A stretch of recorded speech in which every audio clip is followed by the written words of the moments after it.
following is an ESPN special presentation. Hello, I'm James Earl Jones. 30 years ago, a brash young boxer, an Olympic hero with blazing hands and a brazen tongue, burst upon the national consciousness. He said he was the greatest, spouting poetry and making predictions about the round in which his opponents would fall. He then went into the ring and backed up his boasts time and time again. Cassius Marcellus Clay, the boxer from Louisville, Kentucky, transformed himself into Muhammad Ali, ambassador to the world. As America struggled in the 60s to come to grips with issues of religious and civil rights and a war that was dividing the country, Muhammad Ali became a symbol of courage, of conscience, and of freedom. In the ring, his was a never-before-seen combination of power and grace, blinding hand speed, flashing feet, and a toughness that belied his prettiness. Outside the ring, he was a mass of contradictions, at the same time bombastic and introspective, infuriating and ingratiating, full of conviction and eventually convicted of refusing induction into the army. He is, one may argue, the most important athletic figure of the 20th century, and perhaps the most recognizable man on the planet. Indeed, on my first trip to Morocco in the year 1977, from the young street toughs I would encounter, "Hey, you, American, whatever your name is, do you know Muhammad Ali?" For the next hour, we will give you a rare and exclusive glimpse into the life of Muhammad Ali at home, Muhammad Ali around the world, Muhammad Ali today. Please join us for Outside the Lines, Muhammad Ali, still the greatest.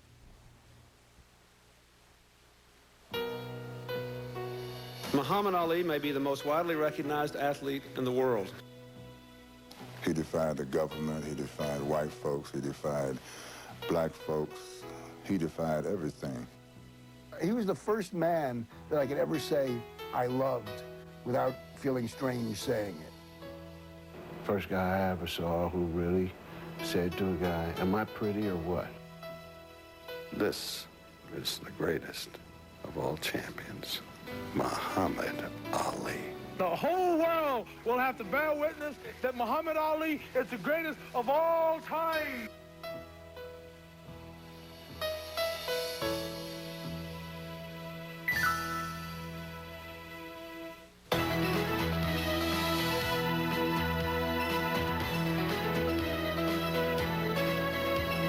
Outside the Lines is a presentation of Dollar Rent-A-Car. Right on the airport, right on the money. Martin, put your money. No problem. Really, Bo? I'm gonna come back. Hold the deal, whoop all of you.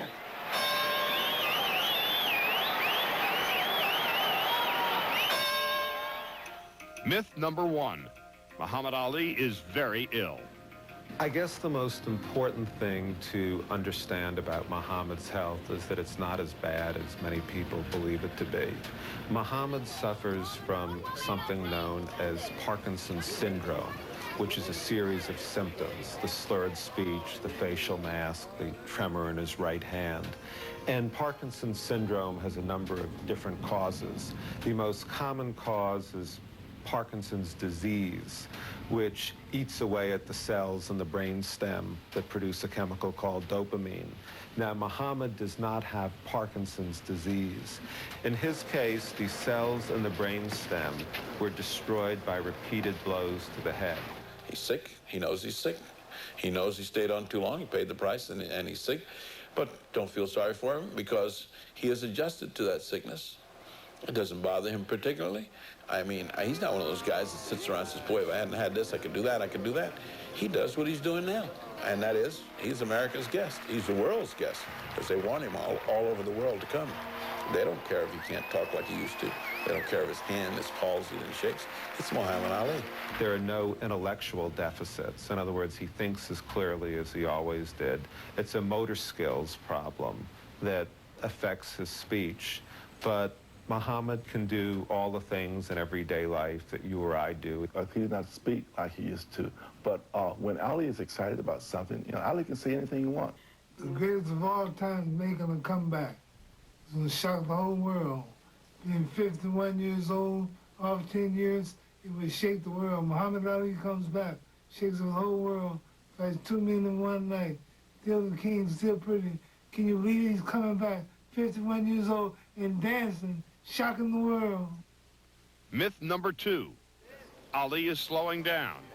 Ali spends more than half the year on the road making personal appearances and religious pilgrimages. And he's maintained that grueling schedule since he retired in 1981. And so if on occasion he looks and sounds run down, there's a perfectly good reason.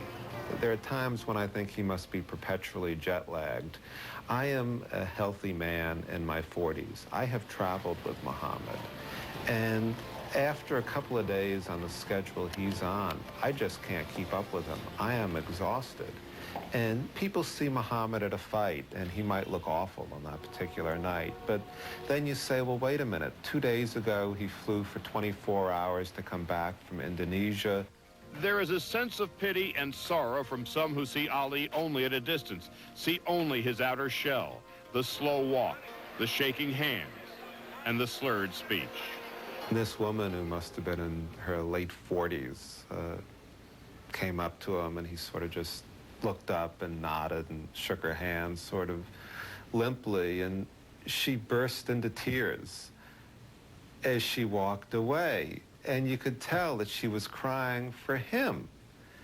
And I called her back, and I said, excuse me, ma'am, come back for a minute. And I said to Muhammad, this woman is upset because she doesn't even think you can talk. And he got up, and he kissed her on the cheek, and he said to her, don't worry about me. I'm having a good time. I'm feeling good. Life is good to me. The people that know him, I don't think they feel sorry for him because he still has his wit, and he still has his dignity, and he's functioning. But when people that don't know him see him, they see the outer manifestation of that disease, and that's all they see. The people who like him, who know him, who care about him, wish that he had the same verbal capacity, that he had the same motion capacity that he once had, just as you would want anybody you knew would like to have it, particularly someone who used it so well as he did. He still, without a word now, lights up a room when he walks in. Myth 3. Ali is broke. In his 21-year boxing career, Muhammad Ali grossed upwards of $60 million. But a third of that went to the government. A third of it went to Herbert Jabir Muhammad, a fellow Muslim and for nearly 30 years, Ali's manager.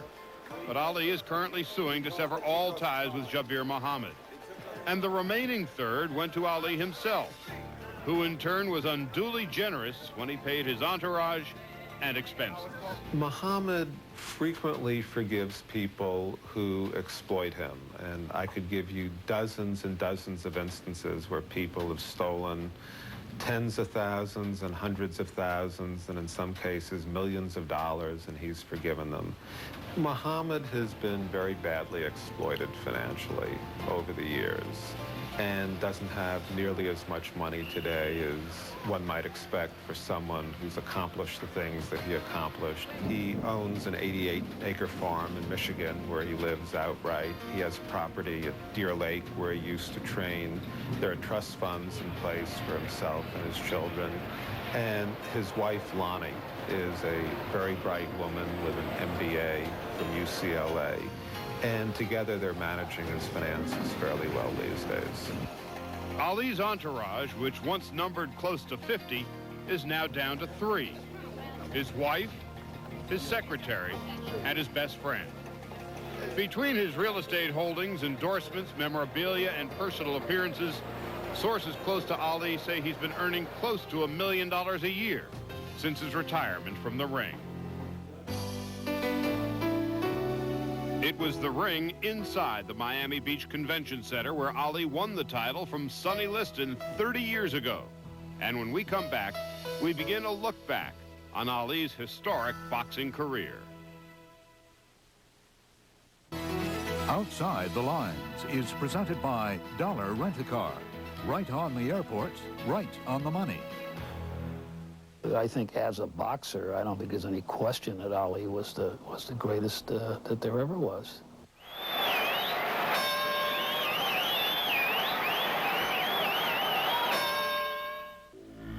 Ali's magnificent career had come to a crashing end.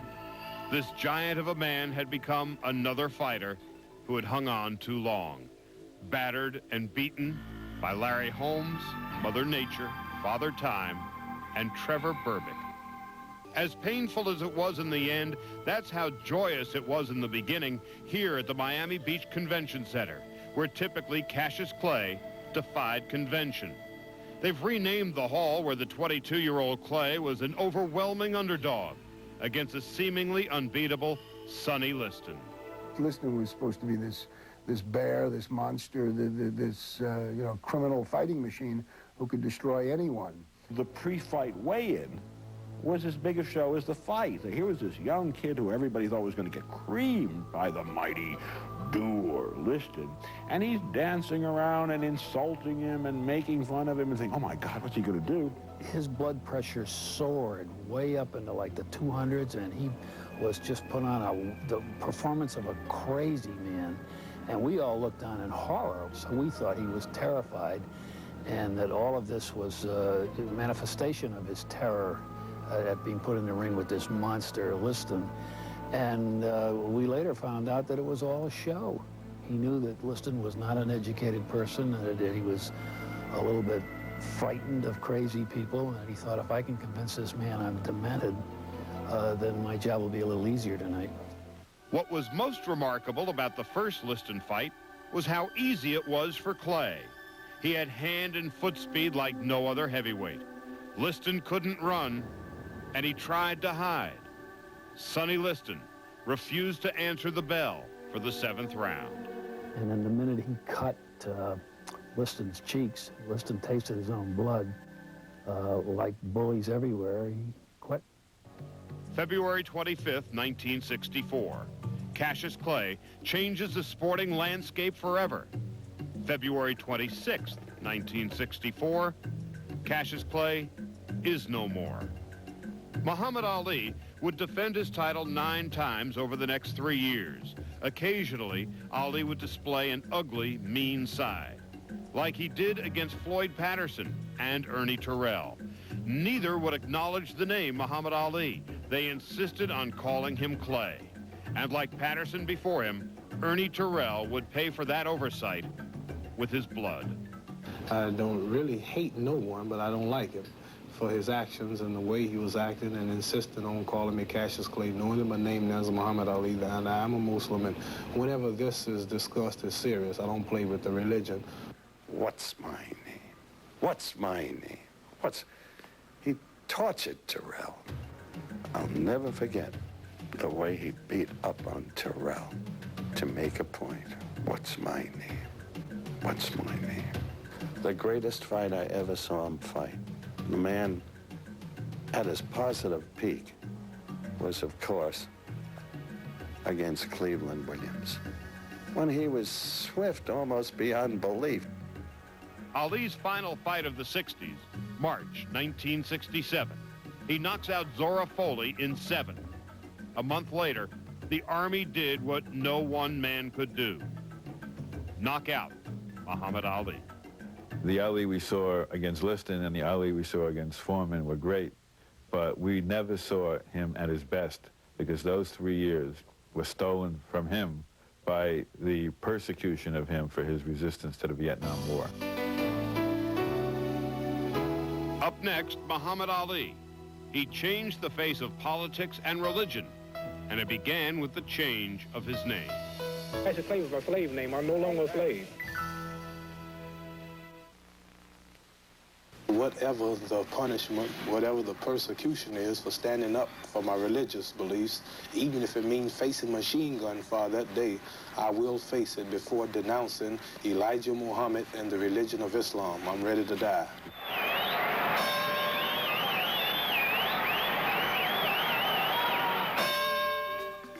Ali's devotion to the Muslim religion remains as strong as it was when he converted from Christianity 30 years ago.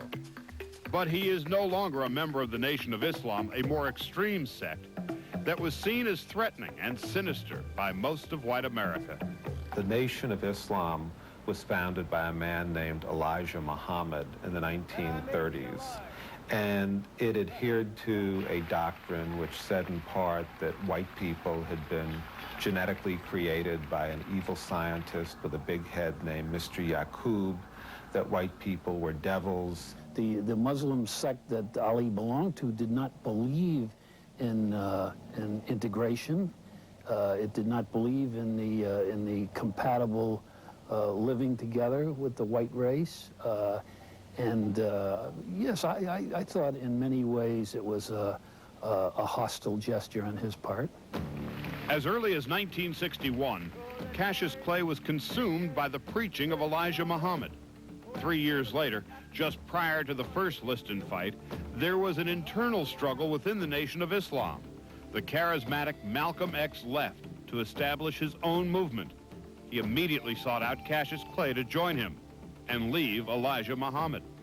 Malcolm was a tall, handsome, imposing man who could do with words what Ali could do with fists, who could change people and level people with these words.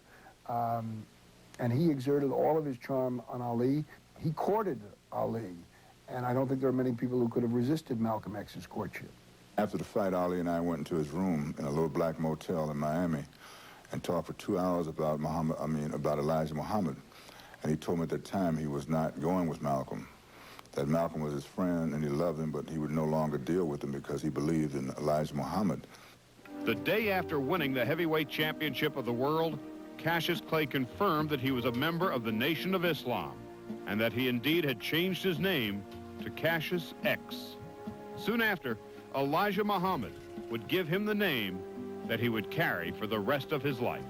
Cassius Clay was my slave name. I'm no longer a slave. What does it mean? Muhammad means worthy of all praises, and Ali means most high. He's taking the name Ali and becoming a Muslim, which seems almost a rejection of America, of its culture, of its religion. It's an alien act. And here's this handsome, attractive young man who's at the pinnacle of success, and he says, I'm outside you. I'm outside your ken. I am a Muslim. And to many people at that time, the Muslim thing was very threatening. Ali resented the racism in America.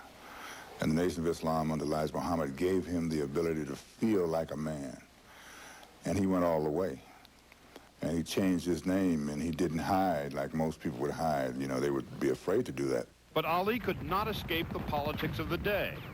American involvement in Vietnam had become the overriding issue of the generation. Based on the teachings of Elijah Muhammad, Ali became a somewhat reluctant lightning rod for the anti-war movement. The battle lines were drawn between Ali and the United States government. It was discussed some in the Department of Justice. I think I can remember discussing it with Nick Katzenbach while he was still Attorney General. It was a concern because of its impact on civil rights, too. No, I will not go 10,000 miles from here to help murder and kill another poor people simply to continue the domination of white slave masters over the darker people of the earth. Ali's induction day was April 28, 1967. Howard Cosell was there with Ali. Still no comment. You're registered then and not now. But you know that you're not going to take the step. Is that not true? No comments. Why have you suddenly... And I should bring you in to take the step. Mr. Muhammad Ali has just refused to be inducted into the United States Armed Forces. And so, temporarily at least, it is all over for the heavyweight champion of the world, Muhammad Ali. Here today at 701 San Jacinto in Houston, Texas, he has rejected induction into the military service. What happens now to his title? He will doubtless be stripped of it by every state boxing commission in this country and by the World Boxing Association. He had been completely denied due process. How, in the classic case, there had been no no arraignment, no grand jury presentment, no first step ever. And how this boob of a boxing commissioner, Eddie Dooley, a Dartmouth College graduate, mind you, had dictated that he was to be stripped of his license to fight, his right to earn his living, and how immediately everything he said was picked up in all of the jurisdictions all over the country and endorsed with a frenzy of joy by the boxing writers of America. And how there he was, this man who was denied not only due process, but who was pilloried by a frenzied America. It was the most disgusting, and yet a man who could gravitate with equal facility from the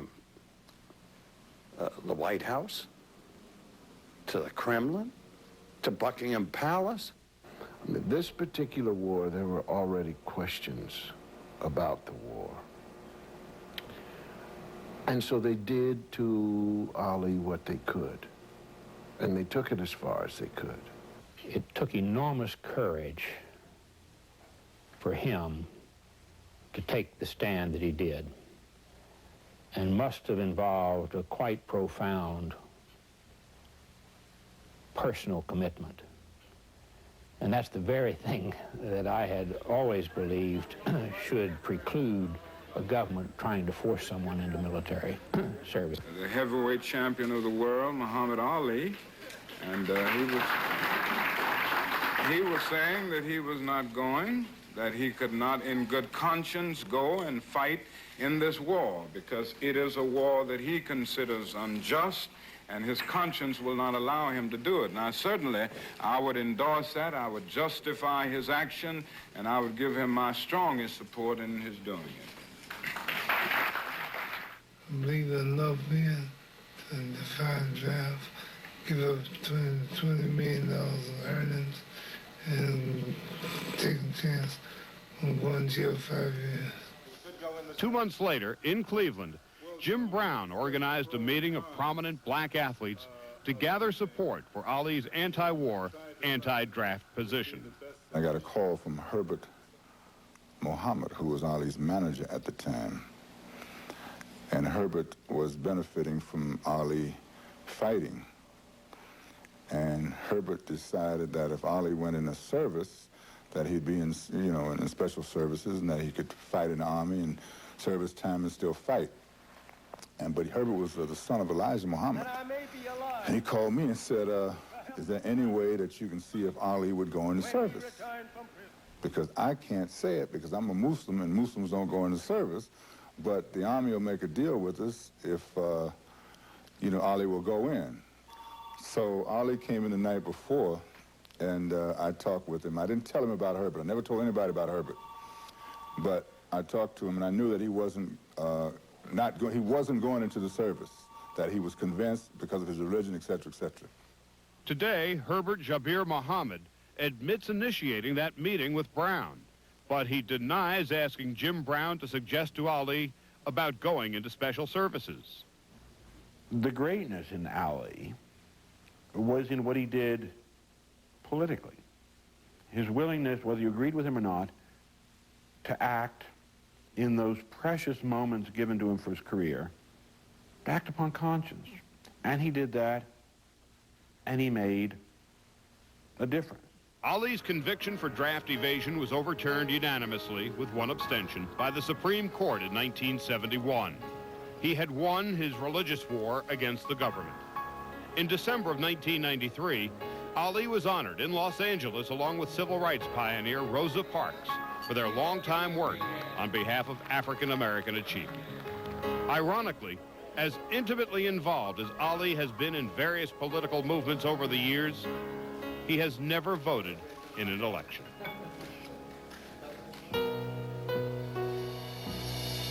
Ali, of course, wasn't just a fighter. He was the first boxer to understand the importance of showmanship. Up next, you'll see he still does.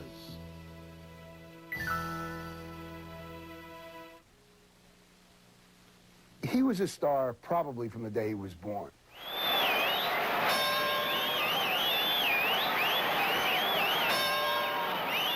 He was a seller. Let me tell you, he was a pitchman.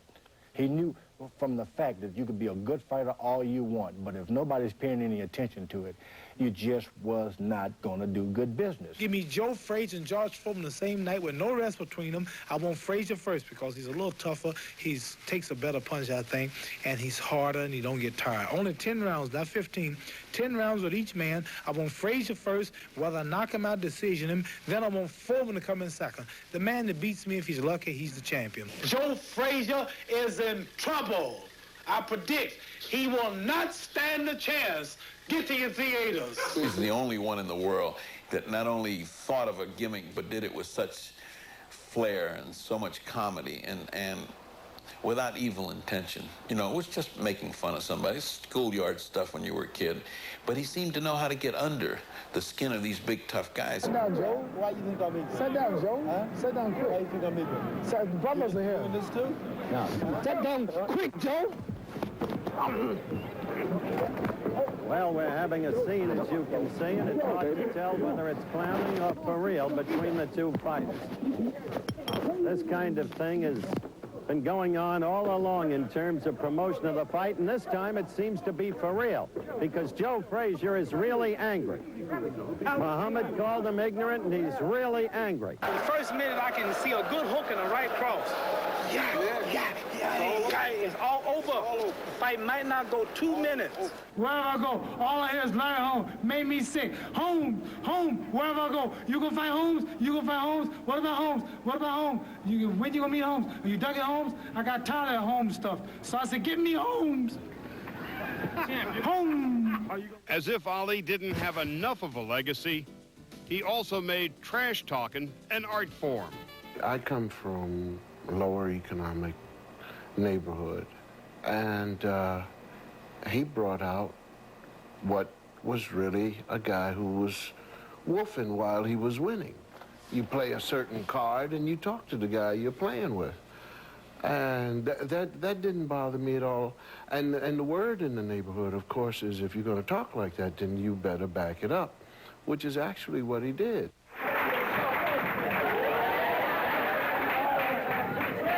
And the whole world will have to bear witness that Muhammad Ali is the greatest of all time. He's still probably the greatest show on earth because he can still do magic, tell jokes. Still a fine guy. Nobody can attract attention like he does, even at this point. The guy's a wonder.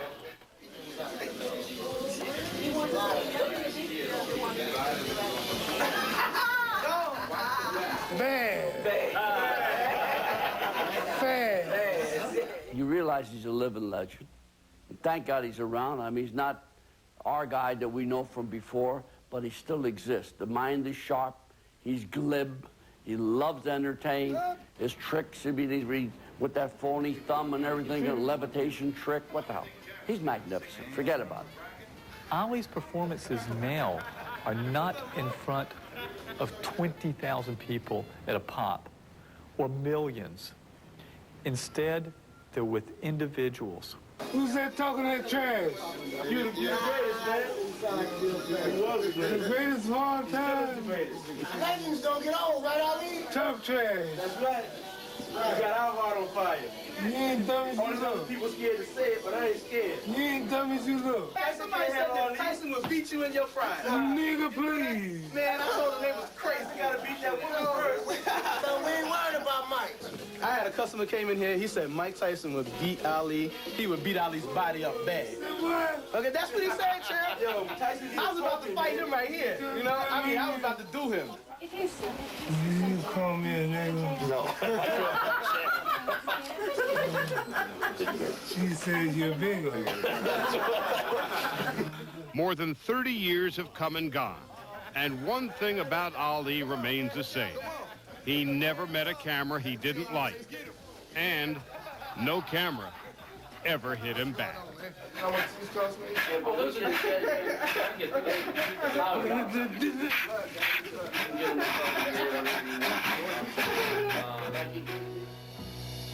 How would you like to spend more than half the year on the road?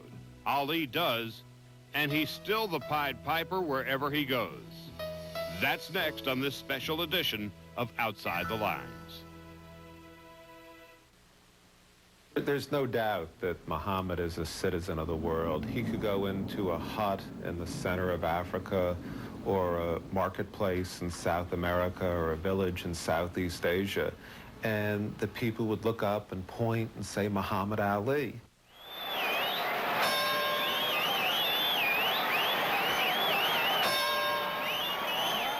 If you thought he was famous here, it was stunning to go overseas. Because of the miracle of television, everybody knew who he was, and in a world where the white population is obviously something of a minority, the political importance of what he did gained increasingly as he left the boundaries of his own country.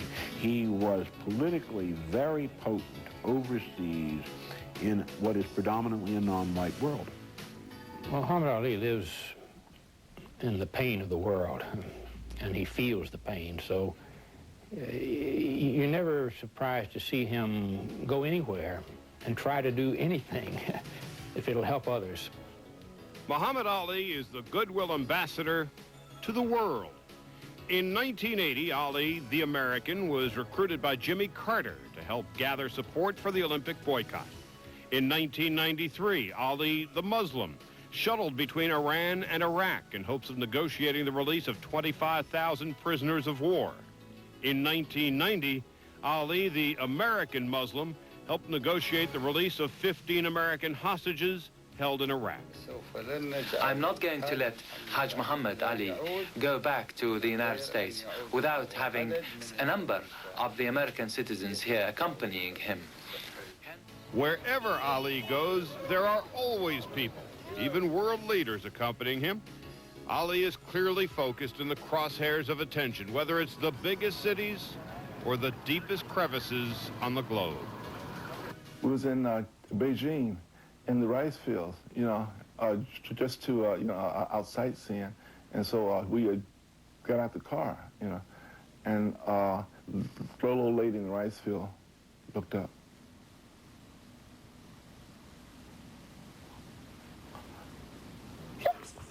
It's funny, all over the world.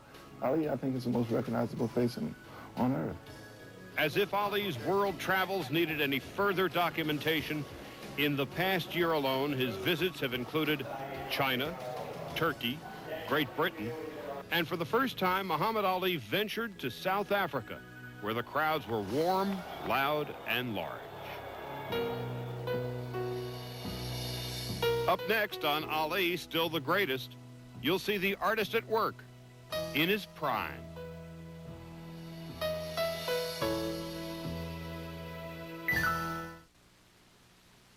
Is the greatest of all champions. His name is Muhammad Ali.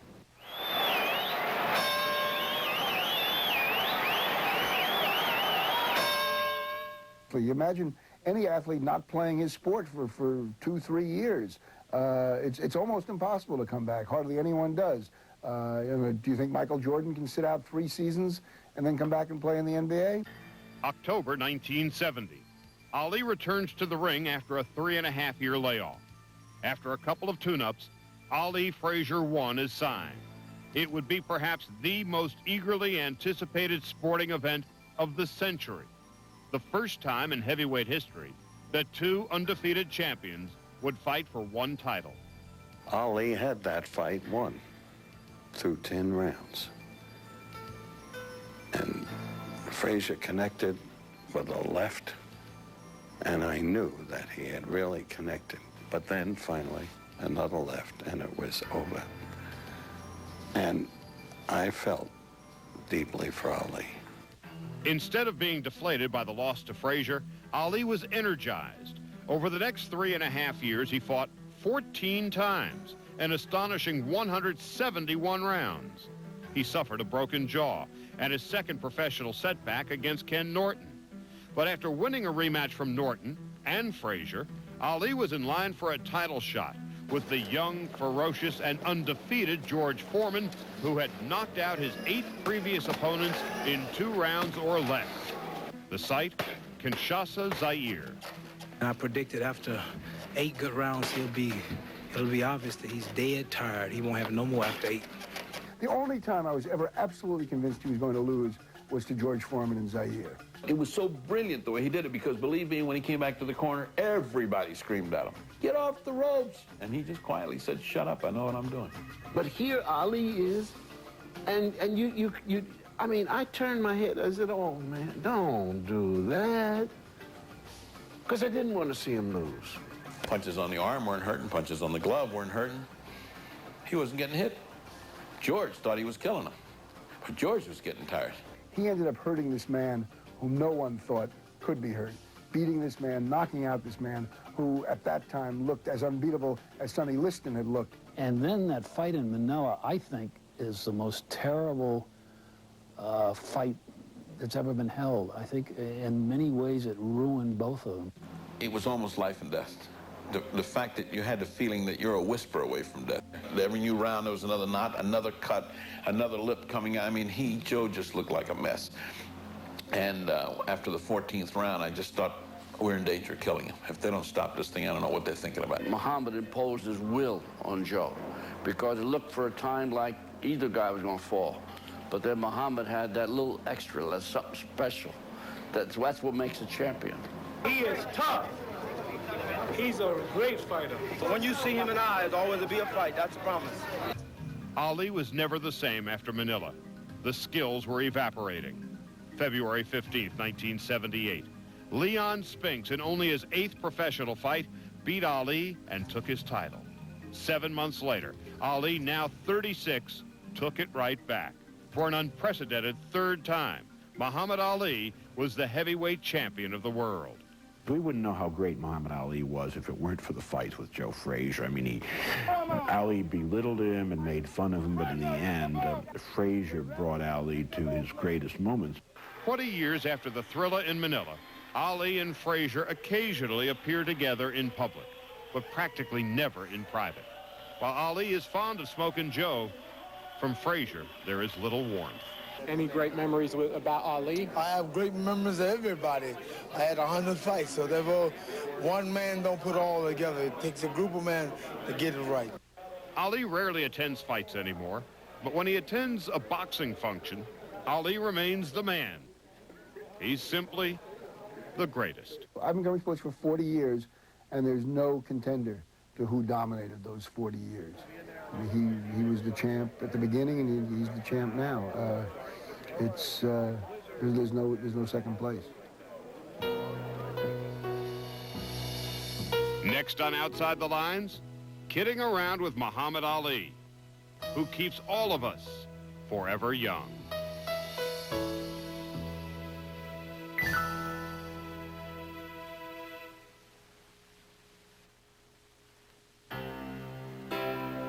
He's number one. He's the best. He's clean. He looked good from every angle. He was the perfect specimen. You know, he was not only a beautiful looking guy, but he was genuine.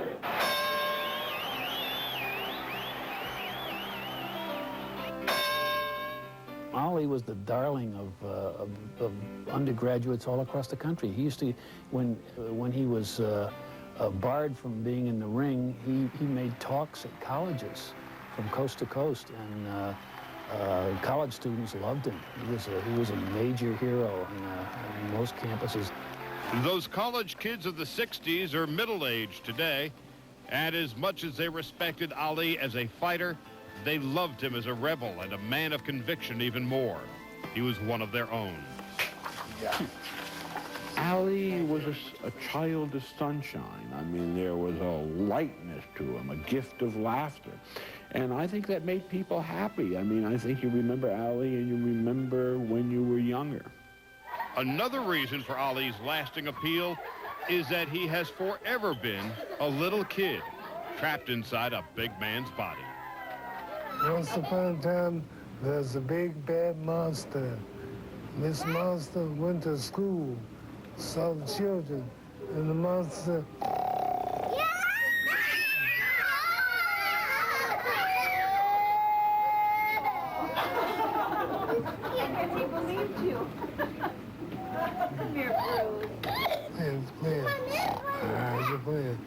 monster. Just playing, just joking. If you look at him long enough, you know, he'll show you the kid. Yes. See, he'll show you the kid. And then you'll see the kid, and you'll start to go mess with the kid. And then this wise man shows up, and you say, I was just fooling.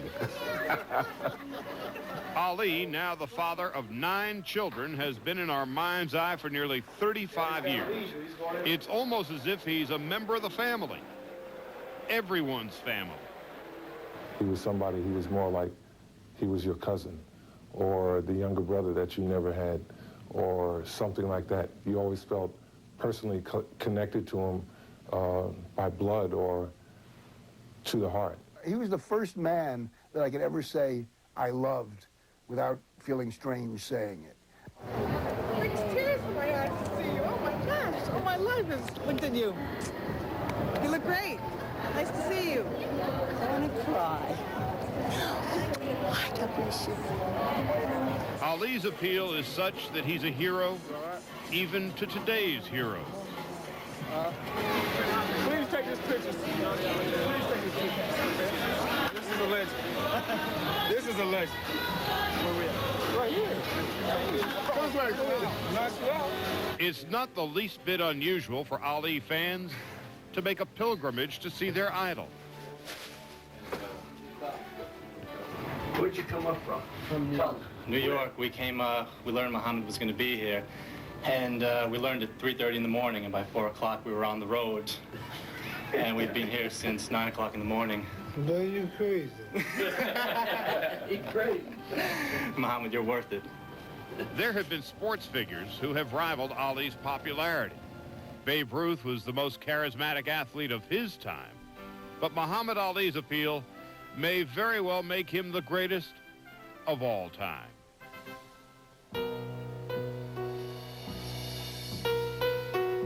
The love for Ali is universal.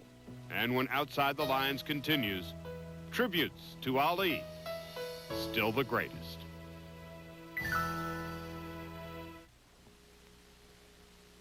There's no doubt in my mind that 100 years from now, Muhammad Ali will be regarded as a towering social, political, and religious figure.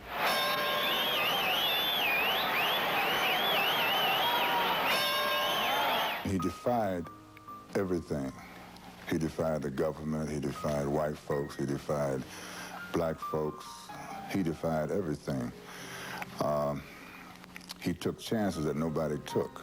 He revolutionized everything. He revolutionized his sport, he revolutionized sports writing, because he began bringing in more and more writers and reporters whose instincts and whose interests went beyond the ring, beyond the arena.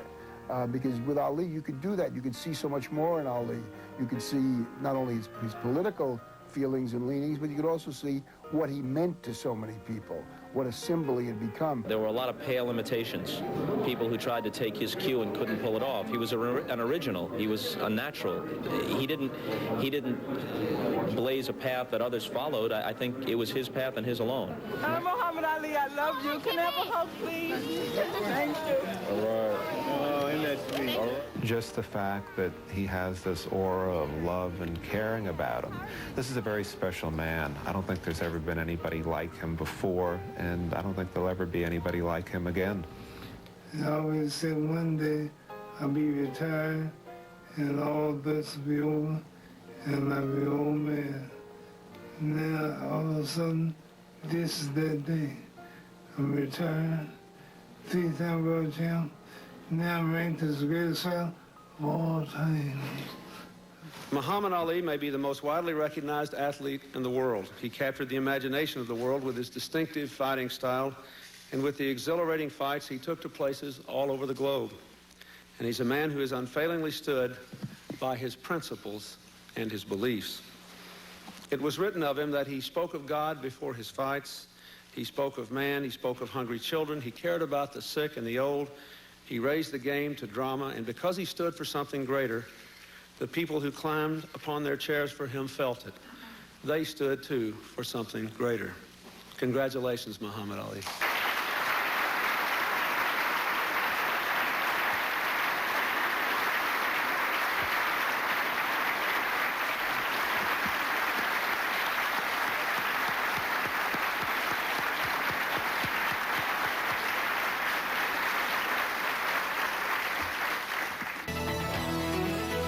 Outside the Lines is presented by Dollar Rent-A-Car. Right on the airports, right on the money. A character as charismatic as Muhammad Ali may come along once in a generation, a fortunate accident of fate. I guess it was an accident that I appeared on Broadway in The Great White Hope around the time Ali appeared in the play Big Time Buck White. Since we were not performing at the same time, Ali came to see White Hope, and after the audience had left the theater, he took me onto the stage and asked me to go into the auditorium. And then he proceeded to recite his favorite lines from my play. Lines like, "Here I is, here I is." And he said, "That's exactly the point. This story is about me." He said, "If you replace the issue Jack Johnson dealt with regarding white women with the issue I dealt with regarding the Muslim faith, his story and my story are the same story." Ali was a product of the turbulent 60s. Had he come along a few years earlier, a less free-spirited America would not have accepted his outrageous antics in or out of the ring. Had he come along a few years later, his anti-war stance and adoption of the Muslim faith would hardly have caused a ripple on the social landscape. But because he came along at the perfect moment in history, Ali changed his sport, and in many ways, he changed the way a lot of people looked at the world. For Outside the Lines, I'm James Earl Jones. Don't come back. And Riddick Bowe, I think you'll take Riddick Bowe. Make a prediction. Riddick Bowe. In what? How many rounds? Round 2. 2 rounds? That's it. One to set him up, the other one to knock him out, right? 2 and 2. I'll have him. I won't claim one. I'm going to get high. Spike Lee. Spike Lee and Muhammad Ali. I'm gonna look like Joe Frazier. No, I ain't Joe Frazier. She gonna take a picture? She gonna take a picture with me. No, don't hit me, don't hit me. Don't hit me. You brought back a lot of memories. Don't hit you, man. Be the greatest of all time. Still pretty, still fast. Still the king.